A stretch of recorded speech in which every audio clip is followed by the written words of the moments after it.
नमस्कार। आपका अखबार के YouTube चैनल पर आपका स्वागत है। मैं हूं प्रदीप सिंह।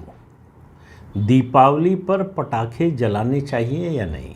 दीपावली पर पटाखे जलाने को लेकर देश भर में हर साल पिछले कुछ सालों से खास तौर से एक विवाद खड़ा होता है कि दीपावली पर पटाखे जलाने से पर्यावरण को क्या क्या नुकसान होता है। जैसे ऐसा लगता है कि साल भर पर्यावरण को कोई नुकसान नहीं होता, दिवाली के 2-3 दिन का जो त्यौहार है उसी दौरान जो पटाखे छोड़े जाते हैं, ख़ास तौर से दीपावली के दिन, उसी से पूरे देश में पर्यावरण की स्थिति बहुत ख़राब हो जाती है।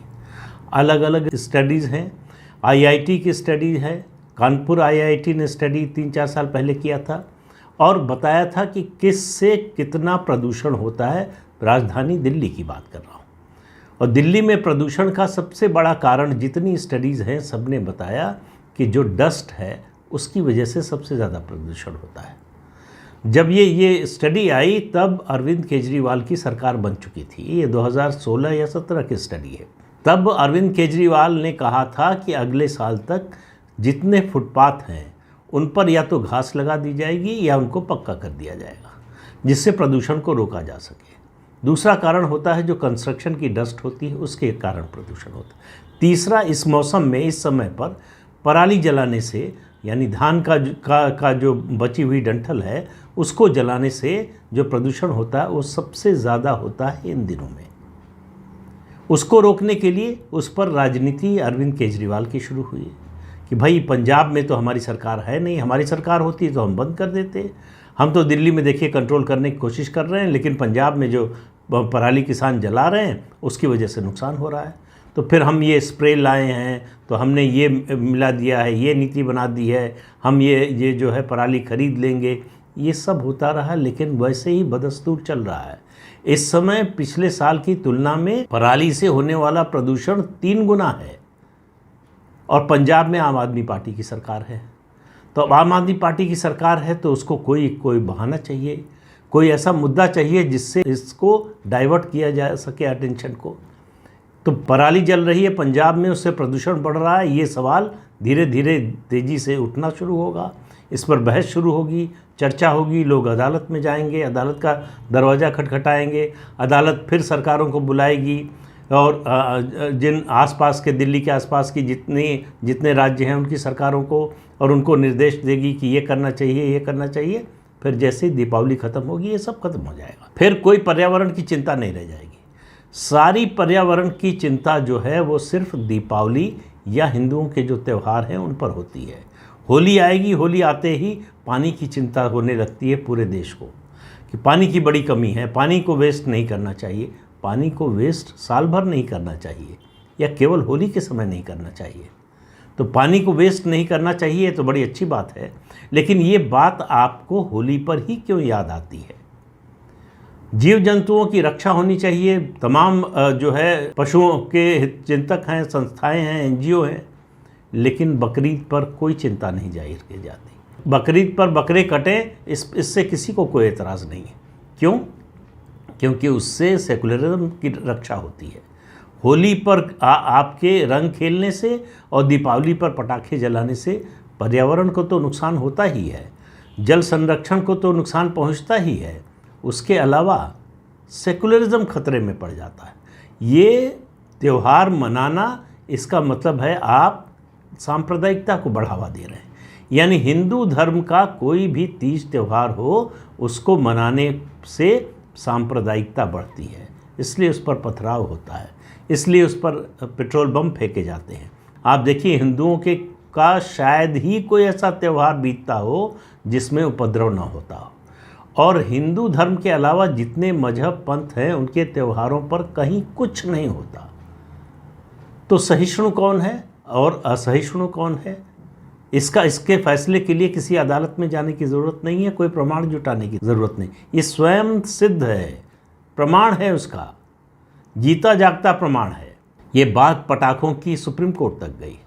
सुप्रीम कोर्ट हो या हाई कोर्ट हो या निचली अदालत हो, या जो पूरा देश में इकोसिस्टम, लेफ्ट लिबरल इकोसिस्टम बना हुआ है, उसमें एक बात है कि सनातन धर्म का अपमान कीजिए, हिंदुओं का अपमान कीजिए, उनके 30 त्योहारों को कमतर दिखाइए, उनके 30 त्योहारों को बताइए कि कैसे आप जो कर रहे हैं उस पर आपको शर्मिंदा होना चाहिए। सुप्रीम कोर्ट में मामला गया तो सुप्रीम कोर्ट का 8 लाइनों का है शायद जजमेंट, मैंने पढ़ा नहीं है, उसके बारे में खबर ही जो छपी थी वही पढ़ी है। और सुप्रीम कोर्ट ने कहा कि पटाखे किसी धार्मिक परंपरा का हिस्सा नहीं है, पटाखे केवल सेलिब्रेशन का और पैसा कमाने का, व्यापार का साधन है। कोई सुनवाई इस बारे में नहीं हुई कि कहाँ से सुप्रीम कोर्ट को पता चला कि ये हमारे रिचुअल्स में नहीं आता।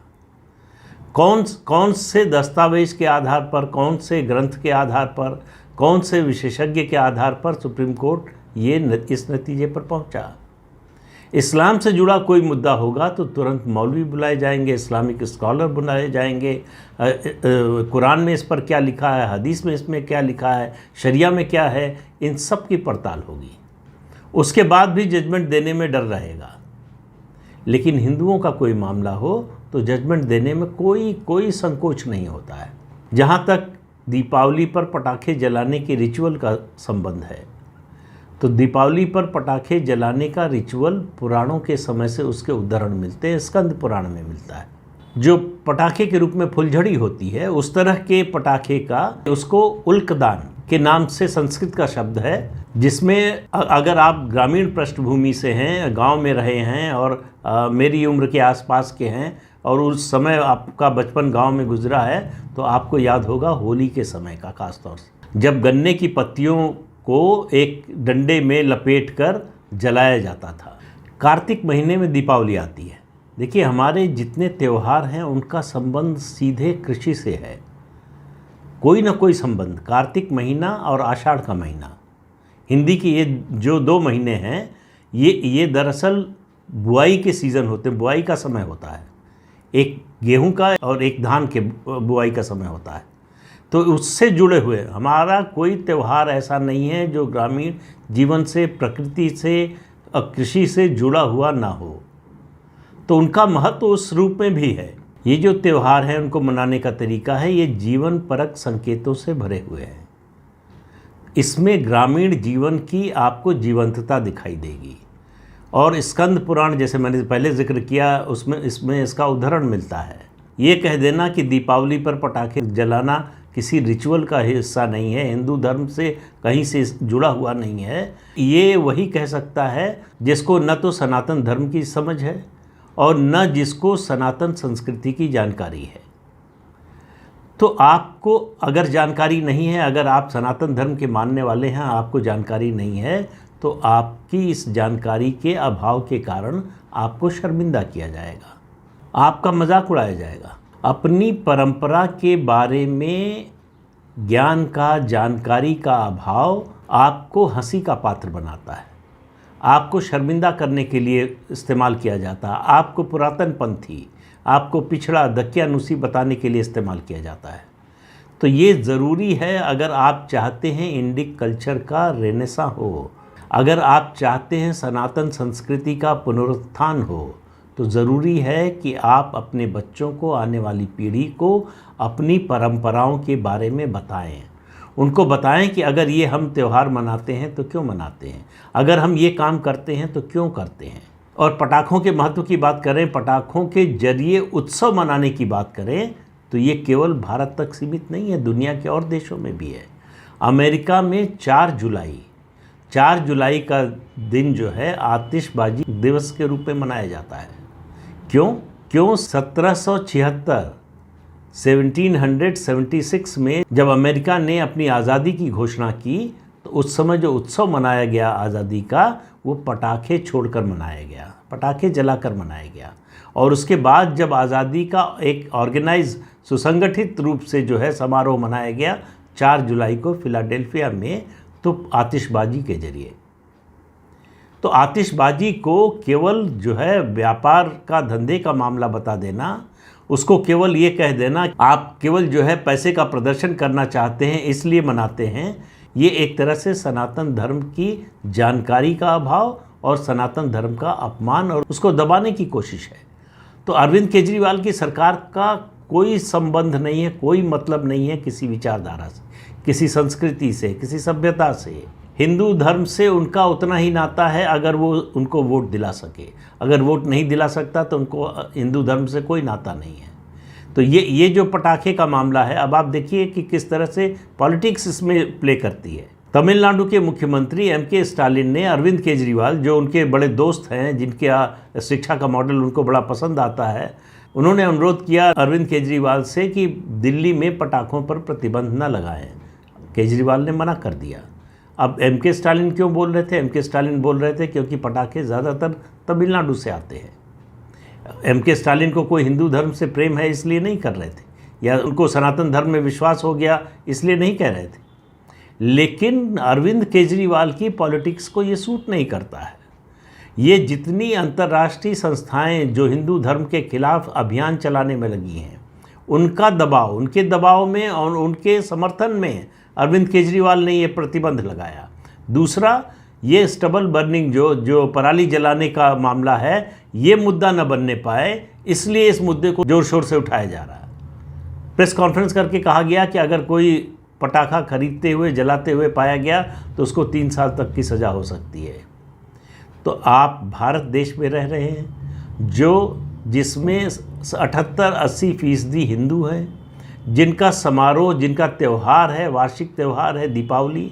अगर उस दीपावली पर खुशी मनाने के लिए, उस दीपावली पर अपनी परंपरा का पालन करने के लिए आप पटाखे जलाते हैं तो आप जेल भेज दिए जाएंगे। आप इससे अंदाज़ा लगा लीजिए कि किस तरह से राजनीति चलती है और किस तरह से सनातन धर्म के विरोध में राजनीति चलाई जाती है। और अरविंद केजरीवाल का मैं तो बार बार कहता हूं कि उनका तो कोई धर्म है, इसमें भी शक है। वो, मुझे लगता है कि दुनिया में किसी धर्म को, किसी मजहब को, किसी पंथ को नहीं मानते। उनका धर्म, मजहब, पंथ सिर्फ सत्ता है। जो विचारधारा, जो कार्यक्रम उनको वहाँ तक ले जाए वो उनको स्वीकार है, उसके अलावा सब नामंजूर है। जिन लोगों को ये शंका है कि दीपावली पर पटाखे जलाना भारतीय परंपरा का हिस्सा नहीं है, उनको इस बारे में भारतीय लेखकों ने लिखा है, ब्रिटिश राइटर्स ने, हिस्टोरियंस ने लिखा है, उनको पढ़ना चाहिए। और पटाखे जलाने के लिए अदालत का जो भी आदेश हो, कम से कम इस आधार पर तो नहीं होना चाहिए कि ये भारतीय परंपरा का हिस्सा नहीं है या सनातन परंपरा का हिस्सा नहीं है। पर्यावरण की चिंता अगर 365 दिन करें तो बड़ी अच्छी बात है, लेकिन 364 दिन पर्यावरण को भूल जाएं या 363 दिन भूल जाएं, 2 दिन याद रहे होली और दीपावली पर कि इस समय पर्यावरण की चिंता है, इसलिए पटाखे मत जलाइए, इसलिए होली मत खेलिए, तो ये तो स्वीकार नहीं होना चाहिए। ये भारत देश में कैसे स्वीकार हो सकता है? भारतीय परंपराओं के साथ इस तरह का खिलवाड़ जो है वो सिर्फ इसलिए हो रहा है कि आप कुछ बोलते नहीं हैं। जो भी कहा जाता है उसको स्वीकार कर लेते हैं, इसलिए कि हम खुद ही मानते हैं कि हम घटिया हैं, हम दोयम दर्जे के हैं और हमारी संस्कृति ऐसी है जिस पर हमको शर्म आनी चाहिए। जब तक ये भावना मन से नहीं निकलेगी तब तक बदलाव नहीं आएगा। तो आज के अंक में इतना ही। अगले अंक में फिर मिलेंगे किसी नए मुद्दे के साथ। तब तक के लिए अनुमति दीजिए। आपसे अनुरोध है कि चैनल देखिए, शेयर कीजिए, लाइक कीजिए और सब्सक्राइब ज़रूर कीजिए। नमस्कार।